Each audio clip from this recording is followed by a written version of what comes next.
अस्सलाम वालेकुम क्लास। पिछली दफ़ा हमने एडजस्टेड ट्रायल बैलेंस जो था वो कवर किया था। इस टॉपिक में हम जो कुछ कवर करेंगे वो है क्लोजिंग एंट्रीज़ और आफ्टर क्लोजिंग ट्रायल बैलेंस। ठीक है, सो लेट्स स्टार्ट। हमने लास्ट क्लास में एडजस्टेड ट्रायल बैलेंस किया था। ठीक है,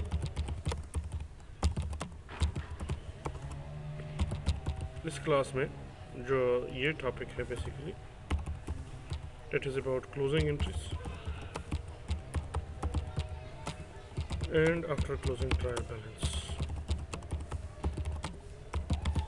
ठीक है, क्लोजिंग एंट्रीज अगर जिस तरह नाम से ज़ाहिर है ये जर्नल एंट्रीज ही होगी। ठीक है ना, लेकिन ये जर्नल एंट्रीज हम क्यों करेंगे? To close some of the temporary accounts. ठीक है, temper to to close temporary accounts, not some of the. जितने भी टेम्पररी अकाउंट्स हैं, टेम्पररी अकाउंट्स कौन से होते हैं?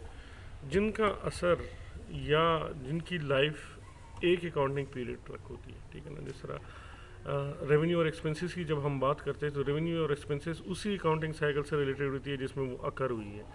इस तरह नहीं हो सकता कि 2011 की जो रेवेन्यू और एक्सपेंसेस है वो 2012 में भी रिपोर्ट हो। उनको किसी तरीके से हमने क्लोज करना होगा ताकि ये नेक्स्ट अकाउंटिंग पीरियड में ना आ जाए। नॉर्मली हम क्लोजिंग एंट्री तीन चीज़ों के लिए करते हैं, 1 2 एंड 3। पहली रेवेन्यू, ठीक है, उसके बाद एक्सपेंसेस, ठीक है, उसके बाद इनकम समरी, और लास्ट में फोर्थ में हम क्या कर लेते हैं? फोर्थ में हम डिविडेंड को क्लोज करते हैं। ठीक है, किस तरह क्लोजिंग प्रोसेस है हम वन बाय वन हर एक अकाउंटिंग के अकाउंट्स के लिए सीखेंगे। रेवेन्यू की क्लोजिंग किस तरह होती है, एक्सपेंसेस की क्लोजिंग किस तरह होती है, और इनकम समरी एक नई चीज़ है कि ये क्या चीज़ होती है, और डिविडेंड क्या होता है। ठीक है, ये सारी चीज़ें हम सीखेंगे। और ये प्रोसेस शुरू होता है जब आप एडजस्टेड ट्रायल बैलेंस बना लेते हैं। उस एडजस्टेड ट्रायल बैलेंस के बाद आप क्लोजिंग एंट्रीज पे आते हैं। कुछ जर्नल एंट्री करते हैं और उन्हीं जर्नल एंट्रीज को फिर लेजर में लेके जाते हैं। लेजर के बाद उनका जो इफ़ेक्ट होता है, किसी का जो रेवेन्यू का बैलेंस हो जाएगा वो ज़ीरो पे आ जाएगा। ठीक है ना, एक्सपेंसेस का एक बैलेंस ज़ीरो पे आ जाएगा। ठीक है, और इनकम समरी का बैलेंस ज़ीरो पे आ जाएगा, और डिविडेंड का जो बैलेंस है वो ज़ीरो पे आ जाएगा, और उसका इफेक्ट शिफ्ट हो जाएगा आपके स्टेटमेंट्स पे। ठीक है, किस तरह होता है? ठीक है ना, ये कुछ स्लाइड्स है, ठीक है, इनको आप पढ़ सकते हैं। ठीक है, टेम्प्रेरी, अच्छा, क्लोजिंग दी टेम्प्रेरी इक्विटी अकाउंट्स, यहाँ पे नाम यूज़ हुआ है temporary equity accounts. Equity accounts होते हैं या वो आइटम्स जो आपकी इक्विटी को इफेक्ट कर सकते हैं। हमें पता है रेवेन्यू इक्विटी को इफेक्ट करती है। हम कहते हैं रेवेन्यू नॉर्मली इंक्रीजेज इक्विटी, ठीक है, एक्सपेंसेस डिक्रीजेज इक्विटी। ठीक है, इनकम समरी अगर पॉजिटिव है, ठीक है, तो हम कहते हैं कि फर्म को इनकम हुआ है वो इंक्रीज़ करता है। ठीक है, मतलब इनकम समरी सबसे पहले हमें प्रॉफिट और लॉस के बारे में बताता है। अगर प्रॉफिट हुआ है it will increase the equity, और अगर लॉस हुआ है it will decrease the equity. ठीक है, फोर्थ डिविडेंड है, डिविडेंड डिक्रीजेज इक्विटी। जब आप पेमेंट कर लेते हैं ऑब्वियसली वो इक्विटी जो है वो डिक्रीज़ कर देता है। किस तरह डिक्रीज़ करता है वो अब हम सीखेंगे। ठीक है ना, इनको टेम्प्रेरी इक्विटी अकाउंट्स इस वजह से कहते हैं कि ये इक्विटी इफेक्ट करते हैं और इनका नेचर टेम्प्रेरी होता है। With in one accounting cycle इनको इनकी रिलेशनशिप बनती है या लिंक होते हैं, और मैचिंग प्रिंसिपल के थ्रू आप किसी भी एक अकाउंटिंग साइकिल के रेवेन्यू या एक्सपेंसेस दूसरे अकाउंटिंग साइकिल में नहीं ले जा सकते। सो फॉर दिस पर्पस हम क्या करते हैं, इन चीज़ों को क्लोज करते हैं। लेकिन ये प्रोसेस होता है एडजस्टेड ट्रायल बैलेंस के बाद। ठीक है ना, किस तरह होता है? लेट्स स्टार्ट, प्रैक्टिकलिटीज में जाते हैं। ठीक है ना, ये मेरे पास एक ट्रायल बैलेंस है और यहाँ पे लिखा हुआ है adjusted trial balance. Adjusted entries के बाद जो लास्ट टाइम हमने की थी उसके बाद एक ट्रायल बैलेंस जो है उन्होंने प्रिपेयर किया हुआ है। ठीक है ना, अब हमने क्या करना है, सबसे पहले इसमें जो टेम्प्रेरी अकाउंट्स है वो आइडेंटिफाई करने हैं। टेम्प्रेरी अकाउंट्स कौन से होते हैं? रेवेन्यू, एक्सपेंसेस और डिविडेंड्स के। ठीक है ना, एक अकाउंट तो ये हो गया डिविडेंड वाला। ठीक है, दूसरा ट्यूटरिंग, अच्छा ये ट्यूटर इनकारपोरेटेड है, मतलब ये ट्यूटरिंग के बिज़नेस में ट्यूटरिंग करते हैं। ट्यूटरिंग क्या होती है? पढ़ाते हैं, ट्यूशन वगैरह कराते हैं। अब इसकी रेवेन्यू क्या है? ट्यूटरिंग रेवेन्यू अर्न, एक अकाउंट ये होगा। ये दो अकाउंट हमने आइडेंटिफाई कर लिए, ठीक है ना। उसके बाद जितनी भी एक्सपेंस के अकाउंट है, salary expense, supply expense, advertising expense, depreciation expense, equipment, income tax expense, ये सारे जो है ये टेम्प्रेरी अकाउंट्स हैं। इसका मतलब है इन सारे अकाउंट्स को हमने क्लोज करना है, ठीक है। किस ऑर्डर में करना है? सबसे पहले हम रेवेन्यू से स्टार्ट करेंगे, रेवेन्यू के बाद एक्सपेंसेस को क्लोज करेंगे, ठीक है। उसके बाद हम डिविडेंड्स पे आएंगे, ठीक है। अच्छा क्लोजिंग एंट्रीज करने से पहले सबसे पहले आप क्या कर ले, इन अकाउंट्स के लेजर बना लें, ठीक है। रिटेन अर्निंग्स मिला के, क्योंकि आखिर में जब डिविडेंड्स पे होगा तो रिटेन अर्निंग्स जो है इफ़ेक्ट होगा। ये चीज़ें जो है जो मैंने यहाँ पे येलो कर दी, ठीक है ना, इन सब के आप लेजर्स बना लें। यहाँ पे मैं ऑलरेडी बना चुका हूँ ट्यूटरिंग रेवेन्यू अर्न, ठीक है। देखिए यहाँ पे ट्यूटरिंग रेवेन्यू अर्न का अकाउंट जो है क्रेडिट है, ठीक है। क्रेडिट साइड पे मैंने लिख लिया, ये एडजस्टेड ट्रायल बैलेंस है, ये डेबिट साइड है, ये क्रेडिट साइड है, ठीक है। जो ट्यूटरिंग रेवेन्यू अर्नड है उसका मैंने क्या लेजर बनाया हुआ है, ठीक है। इसी तरह सैलरीज एक्सपेंस का मैंने लेजर बनाया हुआ है 52,000, ठीक है ना, यहाँ पे मैंने बनाया हुआ है, ठीक है। इस तरह सप्लाई एक्सपेंस का लेजर मैंने बनाया हुआ है, और ये सब डेबिट साइड पे, depreciation expense, income tax expense, dividend का मैंने लेजर बनाया हुआ है, डिविडेंड जो है डेबिट साइड पे है, रिटेन अर्निंग्स का लेजर मैंने बनाया हुआ है, और ये क्रेडिट साइड पे है। अब मैंने क्या करना है, वन बाय वन मैंने क्लोजिंग एंट्री करनी है। जिस तरह मैंने बताया कि आपने टेम्प्रेरी अकाउंट्स के लिए करनी है।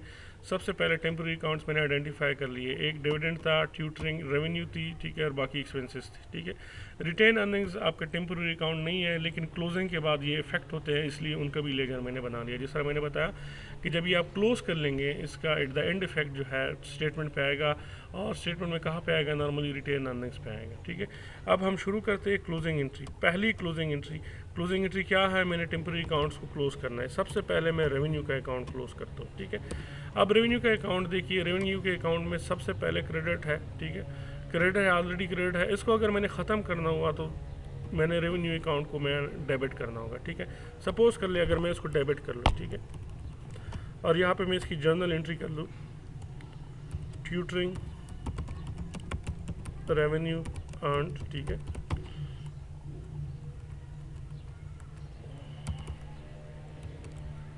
इसको मैंने क्या किया, क्लोज कर लिया, या मैंने इसको डेबिट कर लिया। जब मैं इसको डेबिट कर लूँगा, यहाँ पे डेबिट हो जाएगा, डेबिट और credit cancel out each other, और ये इसका अकाउंट जो है क्लोज हो जाएगा, इसका जो बैलेंस है वो ज़ीरो आ जाएगा, ठीक है। यहाँ पे मैंने डेबिट तो कर लिया, लेकिन इसके क्रेडिट साइड पे क्या एंट्री होगी? मैं एक नया एक आइटम क्रिएट कर लूँगा जिसका नाम होगा इनकम समरी।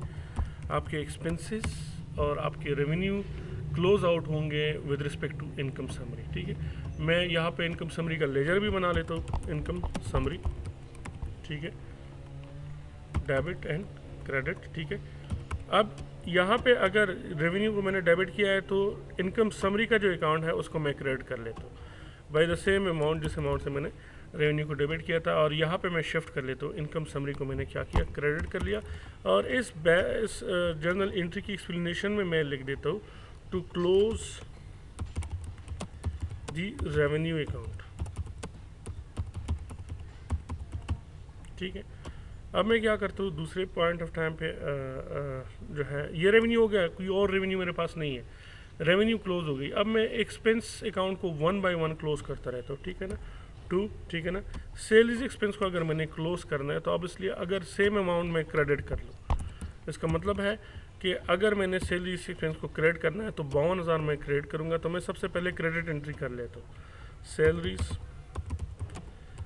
एक्सपेंस, ठीक है, इसको मैं क्रेडिट कर लेता हूँ बाय एन अमाउंट ऑफ 52,000।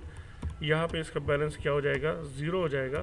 इसके डेबिट साइड पे मैं क्या कौन सी एंट्री करूँगा, income summary. Income summary basically just like your income statement. Income statement में आप क्या करते हैं, प्रॉफिट और लॉस कैलकुलेट करते हैं। हमारे पास दो अकाउंट्स आ जाएंगे, एक डेबिट साइड होगी, एक क्रेडिट साइड होगी। क्रेडिट साइड जो है वो रेवेन्यू वाली होगी, ठीक है ना, जो रेवेन्यू का हमने क्लोज किया था। इनकम समरी का जो डिफरेंस है वो हमें बताएगा कि प्रॉफिट हुआ या लॉस हुआ है। अगर क्रेडिट बैलेंस आ गया तो हम कहेंगे कि भाई इनकम हुई है। अगर डेबिट बैलेंस आ गया, आई मीन एक्सपेंसेस ज़्यादा थे, ठीक है ना, क्योंकि एक्सपेंसेस को जब मैं ख़त्म करा रहा हूँ तो इनकम समरी को मैं क्या कर रहा हूँ, यहाँ पे डेबिट करा रहा हूँ, ठीक है। इनकम समरी का जो सैलरी अकाउंट था, सैलरी एक्सपेंस का अकाउंट था, मैंने क्लोज कर लिया। यहाँ पे मैं इनकम समरी में एक डेबिट ऐड कर लेता हूँ बाय एन अमाउंट ऑफ 52,000, ठीक है। तीसरे नंबर पे जो है मेरे पास वो है, तीसरे नंबर पे है मेरे पास सप्लाई एक्सपेंस, ठीक है। मैं क्या कर लेता हूँ, सप्लाई एक्सपेंस को अगर मैंने क्लोज करना है तो ऑब्वियसली इसको मैं क्रेडिट कर लूँगा। यहाँ पे मैं क्रेडिट कर लेता हूँ और यहाँ पे इसकी जर्नल एंट्री बना लेता हूँ, सप्लाई एक्सपेंस, ठीक है। कितनी अमाउंट मैंने इसकी क्रिएट करनी है, 1200 की, ठीक है। ये एंट्री मैंने कर ली। अब इसकी रेसिप्रोकल में इनकम समरी की एंट्री कर लेता हूँ, ठीक है। इनकम समरी की एंट्री कर लेता हूँ 1200 की, ठीक है, और उसको यहाँ पे लेके आता हूँ 1200, ठीक है। ये हो गया आपका सप्लाई एक्सपेंस क्लोज हो गया। चौथे नंबर पे है मेरे पास एडवर्टाइजिंग एक्सपेंस। इसको अगर मैंने क्लोज करना है तो 300 को मैं यहाँ पे क्रेडिट कर लेता हूँ और यहाँ पे उसकी जर्नल एंट्री भी कर लेता हूँ, एडवर्टाइजिंग एक्सपेंस। अच्छा, यहाँ पे मैंने डिटेल्स नहीं लिख ली है, इसके साथ मैं डिटेल लिख लेता हूँ, to close the supply expense account,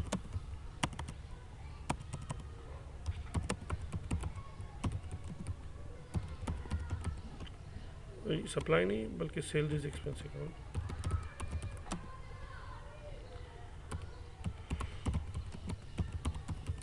ठीक है। और उसको मैं क्या कर लेता हूँ, to close the supply expense,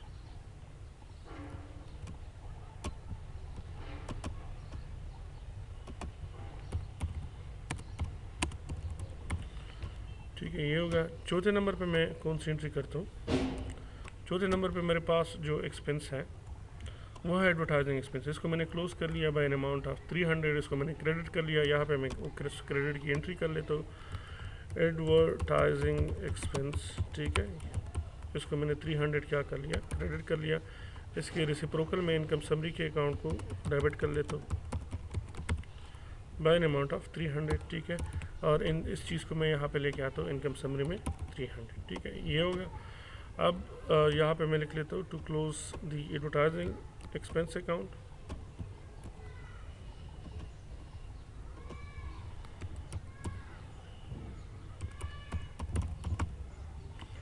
अच्छा। फिफ्थ नंबर पे मैं क्या कर लेता हूँ, यहाँ पे मैं देखता हूँ ऊपर जाके कि फिफ्थ नंबर पे क्या है। फिफ्थ नंबर पे मेरे पास डिप्रिसिएशन एक्सपेंस है। अगर इसको मैंने ख़त्म करना हुआ तो मैं इसको क्रेडिट कर लूँगा बाय एन अमाउंट और उसकी जनरल एंट्री में यहाँ पे कर लेता हूँ, डिप्रिसिएशन एक्सपेंस, इक्विपमेंट्स, ठीक है। ये हो गया। 1000 मैंने क्या किया, क्रेडिट किया। इनकम समरी अकाउंट को मैं क्या कर लेता हूँ, मैं क्लोज कर लेता हूँ बाय द सेम अमाउंट, ठीक है। और ये यहाँ पे शिफ्ट हो जाएगा 1000, ठीक है। ये हो गया। यहाँ पे मैं लिख लेता हूँ, to close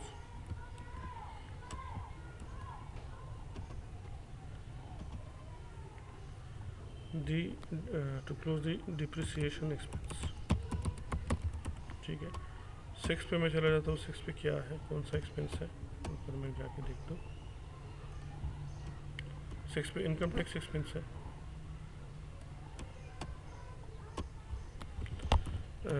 income tax expense को अगर मैंने ख़त्म करना हुआ, ठीक है, तो मैं क्या करूँगा, इनकम टैक्स के डेबिट पे इसको मैं अगर क्रेडिट कर लूँ बाय द सेम अमाउंट और यहाँ पे मैं जर्नल एंट्री कर लूँ,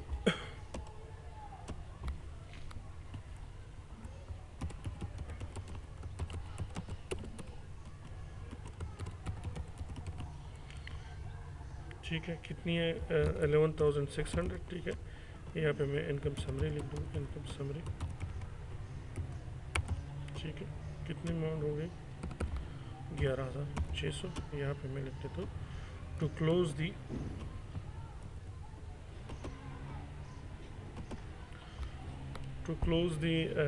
income tax expense, income tax expense account, ठीक है। यहाँ पे मैं इसको ऐड कर लेता हूँ 11,600, ठीक है। अब देखते हैं कोई और एक्सपेंस अकाउंट बच गया है, कोई और एक्सपेंस अकाउंट नहीं बचा है। डिविडेंड एक ऐसा एक्सपेंस है जो आप नेट इनकम की कैलकुलेशन के बाद करते हैं। अब यहाँ तक आपके एक्सपेंसेस आ गए, रेवेन्यू आ गई, हम इनकम कैलकुलेट कर लेंगे, ठीक है ना। उसके बाद क्या करना है फिर आगे देखते हैं, ठीक है। अब मैं क्या कर लेता हूँ, इसी इनकम टैक्स को मैं क्या कर सॉरी इसी इनकम समरी से मैं क्या कर लेता हूँ, इनकम कैलकुलेट कर लेता हूँ या इसका बैलेंस मालूम कर लेता हूँ कि डेबिट साइड पे आ रहा है या क्रेडिट साइड पे। ठीक है, मैंने ये कर लिया। दिस इज़ बेसिकली रेवेन्यू, जब आप पहली दफ़ा रेवेन्यू को वो कर रहे थे, क्लोज कर रहे थे, सम माइनस सम ऑफ एक्सपेंसेस, ये आपके सारे एक्सपेंसेस हैं। ठीक है, ये हो गया 29,900। अब क्या है, ये क्रेडिट साइड पे है। क्रेडिट साइड पे अगर आ गया इसका मतलब है you are in a profit situation. ठीक है, हमने बेसिकली 4 अकाउंट जो है क्लोज करने हैं। हमने रेवेन्यू का अकाउंट क्लोज कर लिया, हमने एक्सपेंस अकाउंट का क्लोज कर लिया, अब हमने इनकम समरी के अकाउंट को क्लोज करना है ताकि ये भी ज़ीरो आ जाए। अगर ये इनकम समरी अकाउंट आगे दूसरे अकाउंटिंग साइकिल में जाता है फिर तो कोई बात नहीं, क्योंकि इनकम जो है एक स्पेसिफिक अकाउंटिंग साइकिल में जो है कैलकुलेट होता है, उसको आप दूसरे अकाउंटिंग साइकिल में नहीं लेके जा सकते। इसको भी क्लोज करना है। अगर इसको मैंने क्लोज करना है, ये ज़्यादा है बाय एन अमाउंट ऑफ 29,900। अगर इसी अमाउंट से मैं क्या कर लूँ, इसको डेबिट कर लूँ बाय एन अमाउंट ऑफ 29,900। ठीक है, ये क्लोज तो हो जाएगा। ठीक है ना, यहाँ पे मैं जर्नल एंट्री भी शुरू कर लेता हूँ 7th पे, इसकी जर्नल एंट्री भी मैं कर लेता हूँ। ठीक है, और उसको मैं कह देता हूँ कि क्या किया मैंने, इनकम समरी को डेबिट किया, इनकम समरी डेबिट हुई। ठीक है, बाय एन अमाउंट ऑफ 29,900। ठीक है, 29,900। ठीक है, ये हो गया। अब ये तो डेबिट हो गया। क्रेडिट साइड पे मैं क्या एंट्री कर लूँ, ये इनकम कहाँ पे जाएगा भाई, ये इनकम जाएगा आपके जो रिटेन अर्निंग्स है वहाँ पे जाएगा। क्योंकि नेट इनकम जब कैलकुलेट होता है, ठीक है ना, अगर मैं डिस्ट्रीब्यूट ना कर लूँ तो रिटेन अर्निंग्स में जाता है। यहाँ पे मैं रिटेन अर्निंग्स की मैं क्या कर लेता हूँ, जो एंट्री कर लेता हूँ रिटेन अर्निंग्स। ठीक है, रिटेन अर्निंग्स की मैं एंट्री कर लेता हूँ 29,900। ठीक है, ये हो गया। अब मेरे पास इनकम समरी अकाउंट भी क्लोज हो गया, लेकिन रिटेन अर्निंग्स क्रेडिट हुआ है। इस वजह से मैंने रिटेन अर्निंग का जो था लेजर बनाया हुआ था, रिटेन अर्निंग पहले से क्रेडिट था। ठीक है, अब मज़ीद क्रेडिट हुआ है बाय एन अमाउंट ऑफ 29,900। ठीक है, तो टोटल मेरे पास on credit side retain earnings जो आ रहा है, इसको अगर मैं सम कर लूँ, ठीक है, आ रहा है 74,900। ठीक है, इसको मैं डिलीट कर ले तो कोई इशू नहीं है। अब देखिए, हमने रेवेन्यू अकाउंट क्लोज किया, salaries, supply, advertising, depreciation expense, income tax expense, income summary account को क्लोज किया और उसका इफेक्ट लेके आए रिटेन अर्निंग्स पे। ठीक है, अब रिटेन अर्निंग्स जो है आपका टेम्प्रेरी अकाउंट नहीं है, ये परमानेंट है, ये नेक्स्ट पीरियड में जाएगा। लेकिन रिटेन अर्निंग्स के अलावा एक और अकाउंट रह गया है डिविडेंड, जिसको हमने क्या किया है, क्लोज नहीं किया है। डिविडेंड क्या है, डेबिट साइड पे है। अगर मैंने इसको क्लोज करना हुआ तो इसको मैं क्रेडिट कर लूँगा। ठीक है, मैंने क्रेडिट कर लिया। मैं नीचे आ जाता हूँ, जो डिविडेंड का अकाउंट है उसको मैं क्या कर लेता हूँ, क्रेडिट कर लेता हूँ, क्योंकि वहाँ पे मैंने क्लोज कर लिया लेजर में। डिविडेंड को मैंने 2000 के अमाउंट से क्या किया, क्रेडिट किया। लेकिन इसके डेबिट साइड पे क्या एंट्री आ जाए, जब आप डिविडेंड पे करते हैं तो आपकी इक्विटी कम होती है। अब इक्विटी क्या है, रिटेन अर्निंग्स आप कम होती है। 100 रुपये का मेरा इनकम है, अगर मैं उसमें से 20 डिस्ट्रीब्यूट कर लूँ तो मेरा रिटेन अर्निंग्स कितना बचता है, 2800 सॉरी ईटी। अब यहाँ पे आपका इनकम कितना आया है, 29,900, उसको मैंने क्लोज किया। ठीक है ना, और उसको मैंने रिटेन अर्निंग्स में डाला। अब रिटेन अर्निंग्स में 29,900 मैंने डाला है। अब इसमें से 2,000 जो है मैं कम कर लूँगा, क्योंकि मैंने डिविडेंड डिस्ट्रीब्यूट किया है। इसका मतलब है डिविडेंड अगर यहाँ इस पॉइंट ऑफ टाइम पे क्या हुआ है, क्रेडिट हुआ है क्लोजिंग के लिए, तो इसके जो डेबिट साइड पे मेरी एंट्री होगी वो रिटेन अर्निंग्स ही होगी, रिटेन अर्निंग्स। ठीक है, रिटेन अर्निंग्स मैं 2000 कर लूँगा और इसका इफेक्ट भी मैं लेके जाता हूँ रिटेन अर्निंग्स का। इस पॉइंट ऑफ टाइम पे रिटेन अर्निंग्स क्या हुआ है, डेबिट हुआ है लास्ट एंट्री में। अगर आप देख लें तो 29,900 के अमाउंट से ये क्रेडिट हुआ था जब इनकम आया था, लेकिन जब डिविडेंड मैंने डिस्ट्रीब्यूट किया तो 2,000 के अमाउंट से क्या हुआ, ये कम हुआ। ठीक है, और मेरी जो टोटल रिटेन अर्निंग्स बच गई, ठीक है ना, sum credit side minus debit side, ठीक है, वो बच गई 72,900। ठीक है, ये हो गया। मैं इसकी थोड़ी सी डिटेल लिख लेता हूँ इन दो की। पहली जो थी, to close the income summary account, ठीक है। तीसरी क्या है, to close the dividend account. अब देखिए, सबसे आखिर में डिविडेंड अकाउंट क्लोज होगा, आप ये गलती ना करें। सबसे पहले मैंने क्या किया, रेवेन्यू के अकाउंट को क्लोज किया, फिर एक्सपेंसेस के अकाउंट को क्लोज किया, उनसे मेरे पास इनकम आया। इनकम समरी में। फिर इनकम समरी के अकाउंट को मैंने क्लोज़ किया थ्रू रिटेन अर्निंग्स, ठीक है। उसके बाद आखिर में जाके मैंने डिविडेंड को क्लोज़ किया, ठीक है। और डिविडेंड का इफेक्ट जो आया रिटेन अर्निंग्स पे वो मैंने क्या किया, यहाँ पे शो कर लिया। अब ये सारी चीज़ें ज़ीरो हो गई, ठीक है ना, एक्सेप्ट रिटेन अर्निंग्स। ये ज़ीरो है, ये ज़ीरो है, ये ज़ीरो है, क्योंकि ये सारे क्लोज हो गए। ये ज़ीरो है, ये ज़ीरो है, आपका इनकम समरी जो है वो ज़ीरो है। सिर्फ एक चीज़ रह गई, रिटेन अर्निंग्स, ठीक है। अब इसी जो एडजस्टेड ट्रायल बैलेंस बनाया था मैंने, ठीक है ना, इसको मैं क्या कर लेता हूँ, कॉपी कर लेता हूँ। अब मैं इस पोजीशन में आ गया हूँ कि आफ्टर क्लोजिंग ट्रायल बैलेंस बना लूँ, ठीक है। मैं क्या कर लेता हूँ, इसको मैं कॉपी कर लेता हूँ,